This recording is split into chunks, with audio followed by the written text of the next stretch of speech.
ನೀವು first ನೋಡಿರುವಂತಹ Kannada cinema ಯಾವ್ದು sir? May be ನನಗ್ ಬುದ್ಧಿ ಬಂದಂಗೆ ತುಂಬಾ ಸಿನಿಮಾಗಳ ಜ್ಞಾಪಕ ಇದೆ. ಅಂತ ಫಸ್ಟ್ ಸಿನಿಮಾ ಅಂತ ಯಾವ್ದು ಜ್ಞಾಪಕ ಇಲ್ಲ. ಯಾಕಂದ್ರೆ ನಮ್ಮ ಫಾದರ್ ಅವಾಗೆಲ್ಲ ಕರ್ಕೊಂಡು ಹೋಗ್ತಿದ್ರು ಅಲ್ಲಿ. ನಾವು ಪಕ್ಕದಲ್ಲಿ ಯಳಂದೂರ್ಗೆ ಹೋಗ್ತಿದ್ವಿ, ಚಾಮರಾಜನಗರಕ್ಕೆ ಹೋಗ್ತಿದ್ವಿ. ನಮ್ಗೆ ಜಾಸ್ತಿ ಅಂದ್ರೆ ರಾಜ್‌ಕುಮಾರ್ ಅವ್ರ ಸಿನಿಮಾ ಅಂದ್ರೆ ತುಂಬಾ ಇಷ್ಟ. ಹೆಚ್ಚು ಕಮ್ಮಿ ರಾಜ್‌ಕುಮಾರ್ ಅವ್ರ ಸಿನಿಮಾ ಅಂದ್ರೆ ಒಂದು 50 ಸಲ 60 ಸಲ ನೋಡ್ತೀನಿ. ಹೌದು. ನಾನು ಶಂಕರ್ ಗುರುನ 100 ಸಲ ನೋಡಿದ್ದೀನಿ. ಹೌದಾ? ಎಷ್ಟು ಸಲ ನೋಡಿದ್ರು ಬೇಜಾರಾಗಲ್ಲ ನನಗೆ. Okay. ಆ ಸಿನಿಮಾ ಅಷ್ಟು ಸಲ ನೋಡಿದ್ದೀನಿ. ಹ್ಮ್. ನಾನು ಪರಮ ಭಕ್ತ ರಾಜ್‌ಕುಮಾರ್ ಅವ್ರು. ಆಮೇಲೆ ಅವ್ರ ಸಿನಿಮಾಗಳನ್ನು ತುಂಬಾ ಇನ್ಸ್ಪೈರ್ ಆಗ್ತವೆ ನಮ್ಗೆ.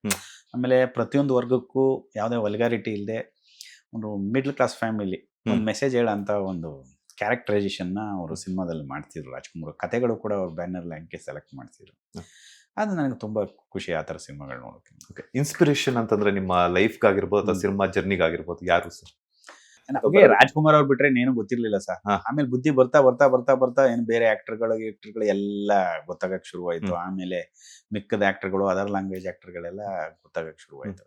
ನಮ್ಗೆ ಇನ್ಸ್ಪಿರೇಷನ್ ರಾಜ್‌ಕುಮಾರ್ ಸರ್. ಅವ್ರು ಬಿಟ್ರೆ ನಮ್ಗೆ ಏನು ಇಲ್ಲ.